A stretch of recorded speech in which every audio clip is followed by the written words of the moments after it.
El Señor esté con ustedes. Lectura del Santo Evangelio según San Lucas.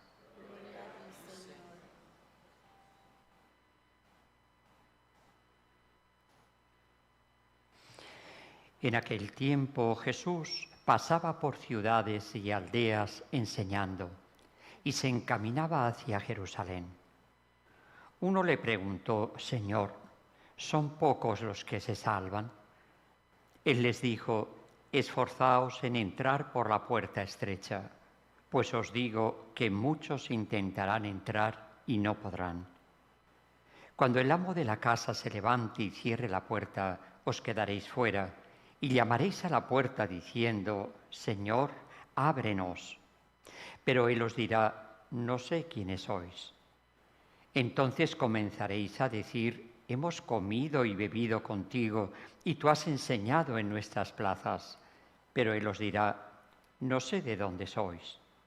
Alejaos de mí, todos los que obráis la iniquidad. Allí será el llanto y el rechinar de dientes cuando veáis a Abraham, a Isaac y a Jacob y a todos los profetas en el reino de Dios, pero vosotros os veáis arrojados fuera.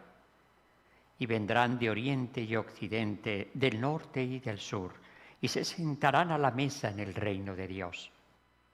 Mirad, hay últimos que serán primeros y primeros que serán últimos.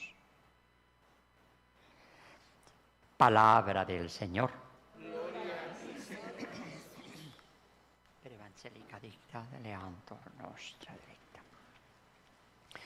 Bien, pues ya vamos conociendo por qué los judíos tenían ese empeño en crucificar a Cristo. Había que hacerlo desaparecer. Precisamente son por estas páginas. ¿Ven? Una página que a nosotros, bueno, en principio, bien, es una parábola que utiliza ahí, en fin, vemos cierto matiz, pero para ellos es un correctivo tremendo. Es una página en donde se evidencia su falta de respuesta al plan de Dios. Esto es lo que va a utilizar luego San Pablo en la predicación, él, para que no lo vean como un traidor, porque va a predicar el Evangelio a los gentiles, dado que se supone que la promesa era para el pueblo judío. Y entonces él insiste en que él, cada vez que llega a una ciudad, a una comunidad nueva, él primero va a la sinagoga, va a hablar a los judíos. Y dice: cuando no me hacéis caso, entonces me voy a los gentiles. ¿Ven? ¿Qué es lo que Cristo está diciendo aquí? Vendrán del norte, del sur, del oriente, del occidente y se sentarán. ¿Por qué? Porque vosotros no habéis respondido. Los últimos en conocer la obra, la gloria de Dios mediante la manifestación de la obra de la salvación, serán los primeros. Y los primeros, los invitados en primera instancia, el pueblo elegido, serán los últimos. Bien, como digo, una página que además corrobora y es el estilo de Dios. O sea, Dios, diríamos, uno de los argumentos que lo utiliza Jesús directamente, cuando dice: yo ya os lo había dicho y os lo digo ahora para que cuando pase sepáis. Es una forma, fíjense que nosotros mismos somos, por la cuestión intelectual, nos gusta conocer el futuro. De ahí, ¿verdad? Yo no creo en el horóscopo, no, yo no creo, pero por si acaso, ¿verdad? Por si acaso leo a ver qué me toca, no vaya a ser que coincida. Es porque tenemos una especie de necesidad de conocer hacia dónde voy, de conocer el futuro. Eso, como digo, pues es precisamente lo que utiliza Dios y lo que utiliza Cristo. Decirme las cosas que van a pasar y cuando pasan, dice: pues es verdad. Dios ni se equivoca, ni nos miente, ni nos quiere engañar, sino que realmente nos está advirtiendo. Fíjense que la primera página, que hemos leído, Isaías, es un calco de lo que hemos leído en el Evangelio, dicho 8 siglos antes. El pueblo judío conocía esas palabras, el pueblo judío asiste a la sinagoga, ha oído muchas veces comentar todos estos textos, pero cuando llega el momento es cuando quiebra, y eso es a lo que se refiere Cristo. Habéis perdido vuestra oportunidad porque sencillamente no habéis hecho lo que Dios os estaba diciendo. Fíjense que la primera lectura nos han hablado precisamente de esa especie de recapitulación, cómo Dios va a llegar a todas las naciones. Esto para un judío era inexplicable y sigue siendo inexplicable, la universalidad de la salvación. Somos el pueblo elegido, sí, el pueblo elegido, pero precisamente para realizar la obra de la salvación en orden a la salvación de todo el género humano, ¿no? Entonces, ¿cómo voy a hacer? Vendrán para ver mi gloria.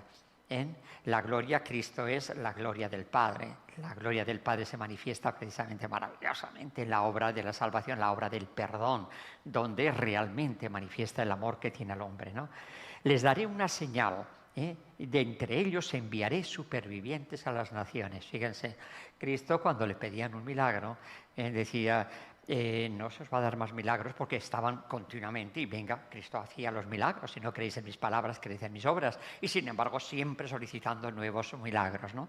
Y al final les dice, no vais a tener más milagro que el de Jonás. Esta generación perversa no va a tener más milagros, más señales que la de Jonás. Jonás estuvo 3 días en el vientre del cetáceo y al tercer día está representando la muerte y la resurrección de Cristo. Bien, les daré una señal. Fíjense que el profeta está hablando 8 siglos antes y Cristo está todavía vivo, pero les está hablando de lo que va a ocurrir. Una señal, la señal va a ser en la resurrección.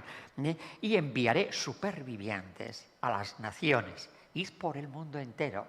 Cristo ha muerto por todos y nos manda al mundo entero a anunciar la obra de la salvación y nombra a las grandes naciones que ellos conocían, Tarsis, Libia, Lidia, Tubal, Grecia, etc. Las costas lejanas va a ser para el mundo entero y para el hombre de todos los tiempos. Aquellos que nunca oyeron mi fama ni vieron mi gloria. Ellos, la fama, el pueblo judío preparado para este momento, y su gloria, la gloria, la expresión máxima en la muerte y la resurrección de Cristo. No vieron, pero se les va a anunciar todo esto. Y de todas las naciones vendrán. ¿Cómo vendrán? Y dice, vendrán como los hijos de Israel, que traen vasos purificados. Es decir, a través de un proceso de purificación van a acercarse, y de ellos voy a nombrar sacerdotes y levitas. El culto debido a Dios, eso que el Apocalipsis representa al cielo, como un culto, como una liturgia, en donde todo lo creado está en función de esa realidad del Dios, que lo llena todo y es la realidad de todo, ¿no? Entonces esto lo representa así como un culto. Nuestro culto es un culto que, está unido al culto del cielo, ¿no? Esto tiene, fíjense, una dirección. Todas las naciones de todos los tiempos hacia una dirección. ¿Cuál es esa dirección? Mi santa montaña de Jerusalén.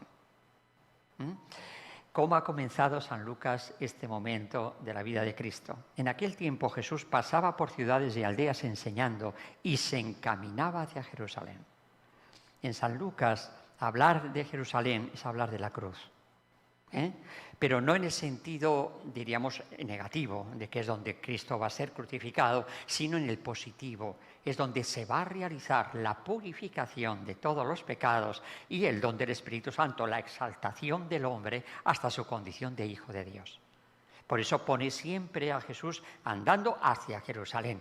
Repito, Jerusalén para él es la cruz y el camino como camino para la resurrección.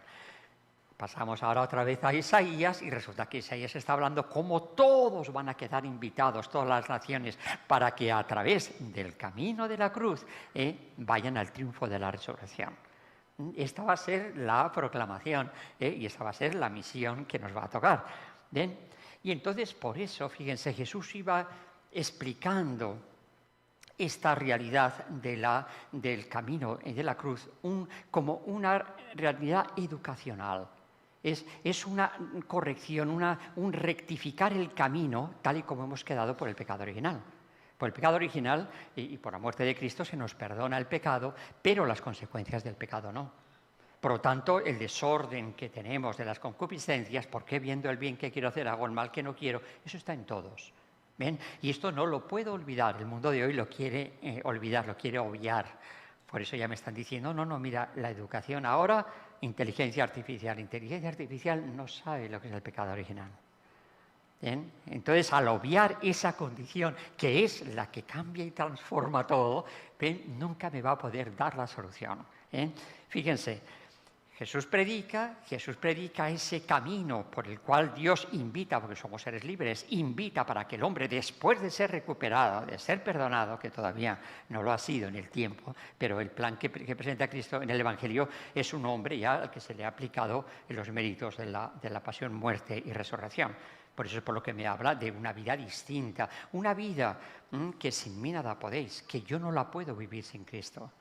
¿Ven? Cuando en un momento preciso donde Cristo está hablando fuerte y los apóstoles asustaditos le dicen, pero Señor, ¿quién puede salvarse con esa doctrina? Y Cristo responde rápidamente, no, al hombre le es totalmente imposible, pero no a Dios. ¿Bien? Este es el problema. O sea que no es que yo en el orden teológico piense que yo voy a llegar al cielo, no, pero en el orden práctico. Yo me muevo según mis propias condicionantes naturales, según mi inteligencia, ¿ven? Y así pretendo llegar a esa plenitud que todos aspiramos como criaturas inteligentes que somos. ¿Ven? Pero esa plenitud a la que yo aspiro, yo nunca la puedo alcanzar. ¿Por qué? Porque es una plenitud sobrenatural. Y solamente mediante los méritos de Cristo, mediante la acción de la gracia, yo puedo levantarme a esa altura. Por eso a Benedicto XVI le preocupaba, el hombre de hoy no necesita Salvador. O sea, aspira a unas alegrías y unas felicidades, pero sin contar con Dios. Es que es imposible. Yo no puedo llegar. Nadie va al Padre sino por mí. ¿Ven? Entonces esto es lo que va a cambiar por completo la vida cristiana. La vida cristiana va a ser asumir una nueva condición que sin la gracia no la puede vivir. ¿Ven? Por eso a veces dice uno, pero ¿cómo estas cosas, esas exigencias, ¿verdad? Se me hacen tan imposibles, claro. Y cuando Pedro quiso ponerlo como posible y quiso ponerlo a nuestra altura, ¿ven? Pedro, piensas como los hombres, no como Dios. Apártate de mí, Satanás. La tentación va a ser creer que con mi inteligencia, tal y como yo soy, así voy a poder llegar. Necesito una reeducación y eso va a ser el nuevo camino, ese es Cristo. Por eso dice, pasaba por las ciudades y aldeas enseñando. Va enseñando cuál es el nuevo camino para que el hombre pueda alcanzar, gracias, como digo, a lo que él va a hacer. Y entonces esta pregunta es clave. ¿Cómo predicaba Cristo ese nuevo camino? ¿Cómo predicaba la realidad de la salvación y ese amor de Dios increíble que sí o sí busca al hombre por encima de todo para que llegue a su plenitud? Que uno le preguntó, esto es terrible, Señor, ¿son pocos los que se salvan? ¿Sí? Esta pregunta significa que tal y como predicaba Cristo, hacía pensar que eran pocos los que se salvan. ¿Ven? La pregunta está llena de contenido porque lo lógico hubiese sido, Señor, son muchos los que se salvan en esa alegría son pocos los que se salvan. Es que por lo que tú estás diciendo, repito que los apóstoles se asustaron de tal manera que Señor, así nadie se puede salvar. Lo habían entendido. Esta era la predicación de Cristo. Cuando yo quiero hacerlo facilona, nada, no pasa nada, que Dios es muy bueno, hombre, venga, hoy en día todo el mundo, ¿qué? Eso no aparece nunca en el Evangelio, nunca. ¿Ven? Y entonces Jesús, que les podía haber dicho, hombre, no, venga, como que no me habéis entendido bien, ¿verdad? A ver, voy a animarlos un poco, ¿no?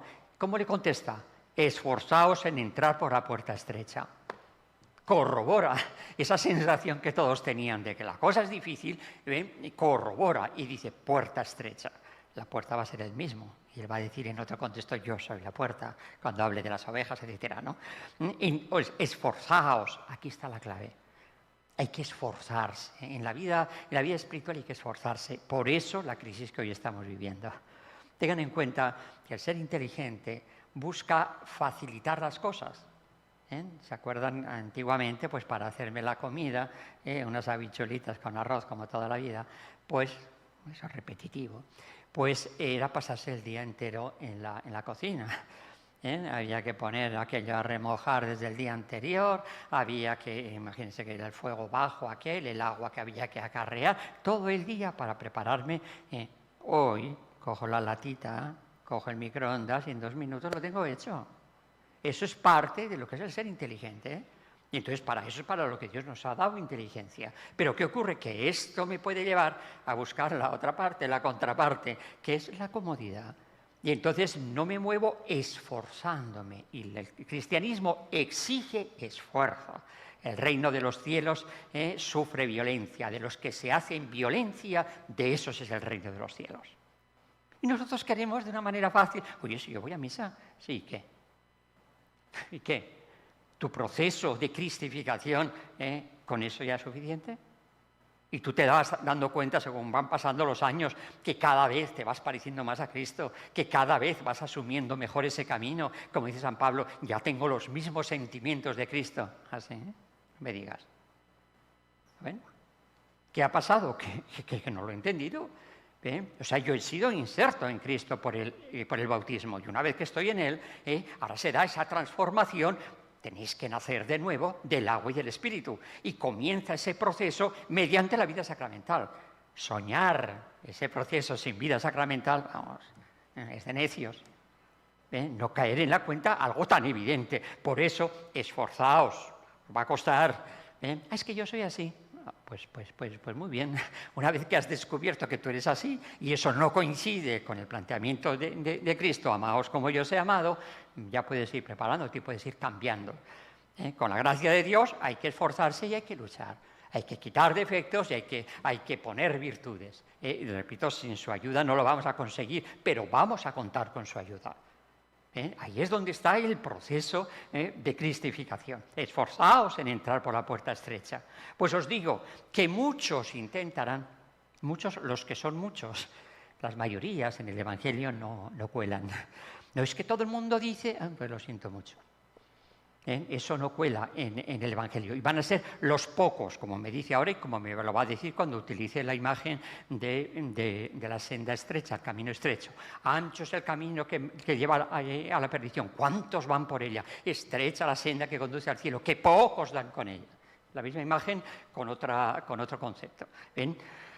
¿Qué pasará al final? No lo sabemos. Eso le toca a Dios. O sea que eso, lo que sabemos es lo que Dios ha querido revelarnos por Cristo, que son muchos los que intentarán, pero intentarán a su manera, no corrigiendo su propio modo para ponerse en el camino de Dios. Ahí es donde va a estar todo. ¿Ven? Os digo que muchos intentarán. Entonces pone una parábola que luego va a saltar a la vida real. Cuando el amo de la casa se levante y cierre la puerta, ¿se acuerdan de las vírgenes, etcétera? La misma imagen. Os quedaréis fuera y llamaréis, por esto la corrección al pueblo judío, os quedaréis fuera y llamaréis a la puerta diciendo, Señor, ábrenos. Señor, no, yo sé que tú eres el Señor con mayúsculas es Dios. Señor, ábrenos. Ya sabemos que tú eres tan bueno y que... Él os dirá, no sé quiénes sois. ¿Cómo que no sabes quiénes somos? A estas alturas, no sé quiénes sois. ¿Por qué? Porque Dios no tiene ojos más que para su Hijo. Yo no soy nada fuera de su Hijo. La carta a los Efesios. Yo soy un pensamiento en Dios, en Cristo, desde toda la eternidad. ¿Por qué? Pues porque sencillamente el Hijo también es Dios. Si al Hijo le faltase algo, ya no sería Dios. Pero el Hijo es Dios. Jesús es Dios. Por lo tanto, Dios no tiene otro espectro, no hay donde mirar para verme a mí fuera de su Hijo, sino que yo estoy siendo hijo en el Hijo. Ese es el bautismo.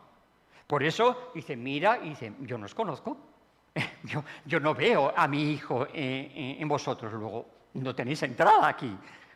Nadie va al Padre sino por mí. ¿Bien? Que no es una, ya digo, un cúmulo de doctrinas, lo vemos un poquito como una filosofía, ¿verdad? El cristianismo, bueno, cada uno... Es que no es eso, es una vida nueva, es una vida transformada, es lo que yo soy, pero cuando duermo, cuando me levanto, cuando trabajo, cuando estoy en el ocio, todo, estoy en ese proceso nuevo. ¿Ven? No os conozco, entonces comenzaréis a decir, hemos comido y bebido contigo, y tú has enseñado en nuestras plazas. Claro, se lo estaba diciendo a los judíos, todavía no hay Eucaristía, pero ya saben que el judío muchas veces habla de un banquete. Un banquete para el judío es comunión de mesa, es comunión de vida. Por eso Dios aparece como sentado en un gran banquete, comunión de vida. O sea que ese es el concepto que nosotros ahora al pasar al cristianismo se habla incluso del banquete eucarístico, donde Dios se participa. No solamente me sienta en su mesa, sino que Él mismo es el alimento, ¿no? Hemos comido y bebido contigo y tú has enseñado en nuestras plazas, pero Él os dirá, no sé de dónde sois. ¿Por qué? Porque no ha servido para lo que era. Todo eso era para que te transformases en mi hijo y no te has transformado. ¿Ven? Cuidado con que yo ya he cumplido las prácticas, yo ahí estoy en la misa, estoy en no sé qué, pero tu vida se va transformando. Este es un examen que continuamente tengo que estar haciendo. Y entonces todo lo que me rodea, la providencia divina, etcétera, todo apunta a esto. A que yo vaya reorientando mi vida y entonces voy caminando según ese nuevo modo de ser, y ese nuevo modo de ser, que es Cristo, yo soy el camino, es el que me va transformando según verdad y vida, que es Cristo. No sé de dónde sois, alejaos de mí. Y entonces ahora salta otra vez a la realidad. Allí será el llanto y el rechinar de dientes. Esta es la imagen de la condenación. Por envidia. Cuando veáis a Abraham, a Isaac, a Jacob, a todos los profetas en el reino de Dios, lo que se os ha prometido y lo que se os ha dado gratuitamente, pero no lo habéis aceptado, vosotros os veáis arrojados fuera. La envidia propia, así como en el cielo es amor, en lo contrario es en la condenación. O sea que es un rechinar de dientes de pura envidia, como pasa aquí también. Cuando tengo envidia hacia una persona y no sé cómo, y tengo un incómodo por dentro, que todo lo que hace el otro me pone, es el chirriar de dientes. Está muy, muy bien expresado porque incluso hacemos así. Es una actitud, pero esto llevado, como digo, a esas latitudes, ¿no? Vendrán de oriente y occidente, del norte y del sur, y se sentarán a la mesa en el reino de Dios. Era para vosotros, pero lo habéis perdido. Muchos últimos serán primeros. Los que han llegado a última hora, el gran anuncio de la salvación, se pone por delante de vosotros porque han respondido. Han vivido su bautismo. ¿Ven? ¿Qué ocurre? Que esto no son teorías, no son solamente, sino son realidades. Y ahí es donde viene la carta a los hebreos. Que claro, nos hace temblar porque nos toca por dentro. Nos ve muy bien y nos conoce muy bien. Fíjense, esa educación según Cristo, tengan en cuenta que yo estoy pensado en Cristo desde toda la eternidad. Jesús es el Hijo de Dios, el obediente. Por lo tanto, yo estoy concebido así por Dios. ¿Ven? Por el pecado rompo eso. Adán, si pecas morirás, es sin remedio. Entonces ahora, para ser reeducado según es Cristo, necesito, como decía, un esfuerzo. ¿Un esfuerzo para qué? Para corregir. Si yo compro un carro y resulta que se me va para un lado porque no sé qué le pasa, y me dice, no, mire, usted tiene que estar siempre haciendo un pequeño esfuerzo para que no se le vaya. Esa corrección continua, ese es el esfuerzo. Yo tiendo a desviarme, es el pecado original, que lo tenemos todos y lo queremos ignorar. Esa desviación está en todos. Cristo nos dice, vosotros que sois de corazón malo. Ay, Jesús, no me digas eso, que me vas a desanimar. Es la realidad. Nuestra tendencia es separarnos, es la soberbia. Es entonces eso que era amor se ha convertido en amor propio y entonces ya todo lo mío está contaminado. Por eso necesito una purificación. Habéis olvidado, y esa educación va a ser siempre correctiva. Ahí va a venir el problema. Siempre va a haber corrección. Ahí no, hasta ahí hemos llegado. A mí dime cosas bonitas, pero no me corrijas. ¿Ven? Ahí está el problema. Esa es la cristalización del amor propio, que está ahí, y ese es el que me retuerce y me revuelve y me revira todo lo que me rodea. Fíjense, habéis olvidado la exhortación paternal. Ahora va al Antiguo Testamento. Estamos en la carta de los Hebreos. Está hablando a los judíos, pero ya desde el Nuevo Testamento. No os olvidéis de aquello que os dijo Dios como Padre. Hijo mío, no rechaces la corrección del Señor, ni te desanimes por su reprensión. ¿Bien? Ay, no, hoy en día no se puede predicar así. Padre, ¿cómo le va a decir usted a los jóvenes que no lo están haciendo bien? Por favor, hay que decirles lo muy bien que están haciendo y que sigan brincando y saltando y cantando, que eso es lo bueno. Así, Eso conduce por el camino del crucificado a la resurrección. ¿Quién te ha contado eso? Pero no les va a decir otra cosa. Bueno, pues no te desanimes por la reprensión. ¿Ven? Somos alérgicos a la corrección. Y ese es un buen examen para saber cómo está mi condición espiritual. ¿Ven? Esa hipersensibilidad cristalina propio de nuestro querido pueblo. Eso es muy propio del meridiano en el que vivimos, del Ecuador, de Puerto Rico en concreto. Cristalinos, no se nos puede tocar. A tal punto que se hace dificilísimo incluso esto, la predicación. Me decía Padre Carmelo cuando vine, que yo ya llevo aquí 40 años, pero la experiencia suya, hablando entre nosotros, es que claro, en cuanto le dices, mira, esa puerta está abierta, ya está regañando. Ya está. Ese es el problema, ese es el resorte psicológico para parar. A mí no me toca a nadie. Eso se llama amor propio, pero en estado puro. Por eso las órdenes religiosas, para trabajar ese amor propio que lo tenemos todos, recurre a lo contrario. Por ejemplo, los carmelitas dicen, nunca justificarme cuando me corrijan, aunque yo no lo haya hecho. ¡Ay, cómo cuesta eso! ¿Bien? Pero ¿y esto? ¿Quién ha roto esto? Yo enseguida.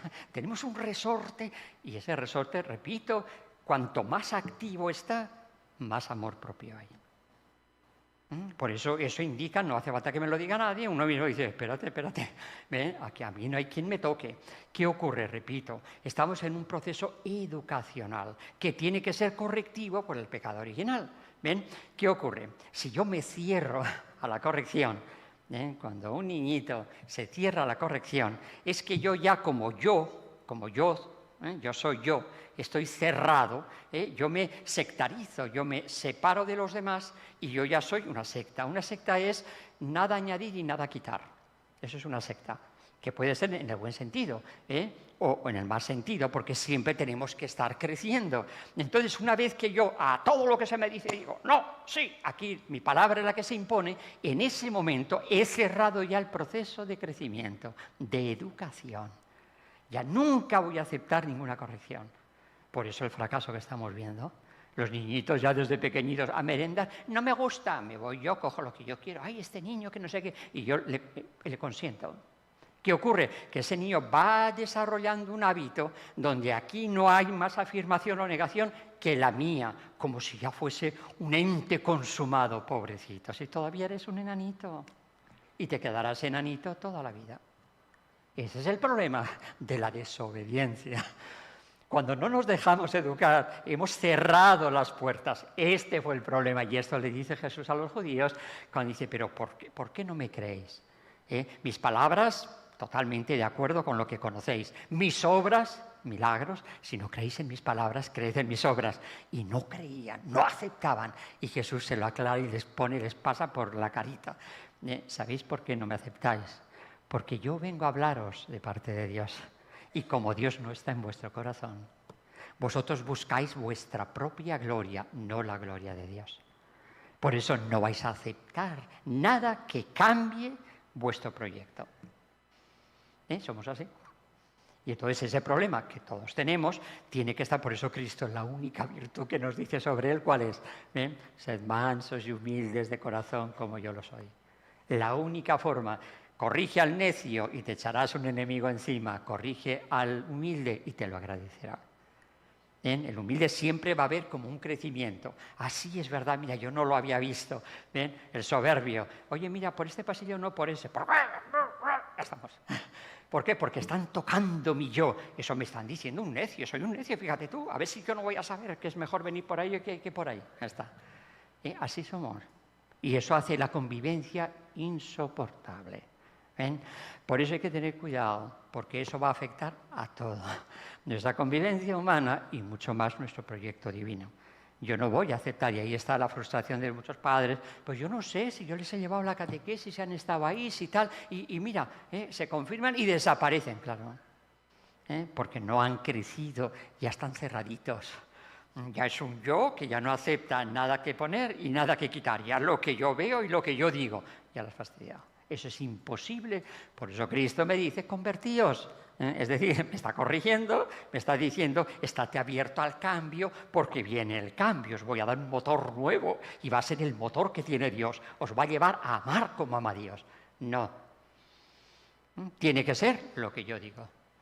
Ese fue el primer pecado y esos son los pecados de todos. ¿Ven?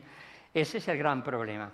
Y entonces, por eso tiene la carta a los hebreos que recurrir a la palabra de Dios. Oye, que os lo ha dicho Dios. Hijo mío, no rechaces la corrección, ni te desanimes por su reprensión, porque el Señor reprende a los que ama y castiga a sus hijos preferidos.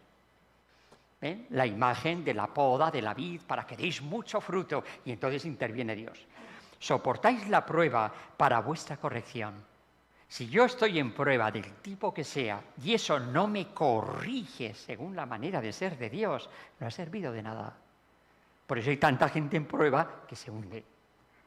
Es muy curioso, a veces en las parejas, en los matrimonios, etcétera, cuando hay prueba, una prueba del tipo que sea, pues económica o de salud o de lo que sea, es el momento de abrazarnos uno al otro y para superar esa prueba. Ese es el amor. Aprendiendo a morir por el otro, no, aquí estoy yo, tú no te preocupes, que vamos los dos al revés. ¿Hay problema? Arréglatelas, y yo me voy por mi lado. Pobrecito, no has entendido nada, de poco han servido tus sacramentos y de poco han servido, y esto lo estamos viendo continuamente.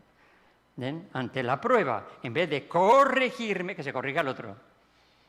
Que se corrija el otro, pero yo no me voy a corregir. Pues ya estamos. Imposible. Imposible vivir el amor sin el proceso de la cruz. Soportáis la prueba para vuestra corrección. Fíjense, porque Dios os trata como a hijos. ¿Qué padre no corrige a sus hijos? Todos. Hoy no corrige ninguno, porque no quiero problemas. ¿Ven? Pues sin corregir, repito, estás haciendo de esa criatura que Dios ha puesto en sus manos un ente cerrado, una personita que nunca se va a realizar. Tengan en cuenta que este es el gran problema, este es el 99% de los casos de las nulidades matrimoniales, de los fracasos. ¿Cuál? La inmadurez afectiva. La inmadurez afectiva se da cuando lo que yo soy, entendimiento, voluntad y sentimiento, no están unidos, sino que están en distintas direcciones. Son como tres potros que tiran de mí. Por una parte veo, por otra parte quiero, otra cosa distinta de lo que veo, porque viendo el bien que quiero hacer hago el mal que no quiero. ¿Ven? Veo otra cosa y por otra parte el sentimiento. Me gusta, no me gusta, ya lo hemos liado. Ahí tienen la inmadurez afectiva. Eso trae unas consecuencias terribles. Y que la persona inmadura afectivamente, al no reconocerlo, no se va a dejar corregir. Para conseguir aunar esos esfuerzos, el entendimiento, lo que veo que es la verdad, la voluntad queriendo y abrazando esa verdad, cueste lo que cueste, y el sentimiento ayudándome a ese abrazo para poder realizar. ¿Bien? Si no, estoy perdido. Ay, es que me he enamorado de la vecina, o me he enamorado de no sé qué. Enamórate de quien te dé la gana. Tú has hecho un compromiso libre, eterno, y lo vas a defender por encima de todo. ¿Ven? Ay, pero el sentimiento le doy un peso. En Puerto Rico esta es ya digo, la causa de todos los fracasos matrimoniales, de vocaciones, siempre es el mismo problema, la inmadurez afectiva. Por eso la vida cristiana apunta a esa madurez, realiza al hombre. Los santos son grandes hombres también en el sentido natural, porque han aunado estas tres fuerzas que están en nosotros y no pueden separarse. El entendimiento, la voluntad. ¿Ven? De ahí que cuando yo no me voy ejercitando en esto, hoy, el no quiero de hoy, se convierte en un no puedo mañana. La gran frustración de tanta gente mayorcita ya, y dice, pues yo sí, no, si yo oigo, si yo veo, sí, pero como que no puedo, no. Claro, ha habido un montón de infidelidades, ha habido un montón de situaciones, cositas pequeñas, que Dios te ha ido pidiendo y has dicho que no. No tienes el hábito de la correspondencia a la gracia porque no estabas abierto a que yo estoy bajo el pecado y Dios me da el camino recto, el que me conduce hasta Él. ¿Bien? Y entonces voy dejando pasar, es que yo soy así, es que yo soy... Y conforme va pasando el tiempo, todo eso se va acrecentándose y al final, repito, soy incorregible. Porque no puedo abrir el yo a nada que toque de alguna manera lo que, ya digo, el amor propio se ha entronizado y esto, el amor propio siempre va a estar ahí. Y hay que estar como esas plantitas que se sacan, que siempre está sacando y dice, sí, he sacado con la raíz y con todo, y al día siguiente están otra vez ahí y dice, pero ¿qué pasa aquí? Ese es el amor propio. Y eso es así hasta el final. Por eso siempre tengo que tener un buen plan de vida espiritual y un trabajo sincero, conociéndome en lo que soy y sintiendo la necesidad de lo que necesito, porque sin mí nada podéis, estar totalmente abierto a Dios. ¿Bien? Ninguna corrección resulta agradable, o sea que no has inventado nada. Cuando, oye, ¿cómo me sienta que me corrijan? Y, por eso les digo inmediatamente la respuesta. La intuición lo que me hace es inmediatamente corresponder. ¿Y tú qué? ¿Y tú qué? O buscar alguna razón. ¿Ven? Y entonces amontono razones para rechazar al otro. Las amontono, hayan o no hayan, las amontono y entonces ya me es imposible. ¿Ven? ¿Por qué? Porque quiero evitar ese ser reconducido. Y le doy forma, ya digo, esto con los temperamentos es tremendo. Esto hace falta saber un poco de psicología para conocer cómo se mueve cada uno en este mundo, porque todos nos vamos a mover ahí. ¿Ven?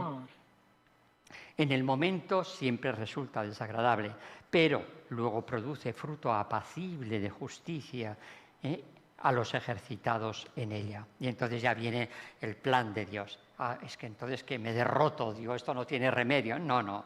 Por eso fortaleced las manos débiles, robusteced las rodillas vacilantes y caminad por una senda llana. La senda llana es la senda de la humildad, donde realmente siempre estoy abierto a esa verdad que se me da gratuitamente, que es Cristo Jesús. Caminad por la senda llana, sí, el pie cojo, todos cojeamos por el pecado original, no se retuerce, sino que se cura. Preciosa imagen para ver cuál es el resultado de ese ejercicio, de ese esfuerzo que requiere. Ese es el plan de vida espiritual. Eso es, por eso el cristianismo, ya digo, pensar que porque he ido el domingo a misa ya he cumplido con mi cristianismo, pero por favor. Ya digo, es una vida transformada. Tienes que nacer de nuevo, Nicodemo. Del agua hay que quitar el pecado y del espíritu. Por eso cuando hay problemas, cuando la gente, ay, pero yo no puedo, mira, una buena confesión. Quita, lava. Y una vez que has lavado, que el lavado está asegurado, porque el perdón está asegurado, ahí viene la acción del Espíritu y mira, todo se ve de otra manera distinta. Si no, repito, todo van a ser excusas, incómodos, una especie de no sé cómo decir, de frustración interna. ¿Por qué? Pues porque no he respondido al plan de Dios. ¿Ven? Ojalá seamos capaces de vivir la experiencia de Cristo y así poder dársela a los demás, que en definitiva es nuestra gran misión, es lo que nos toca en esta vida.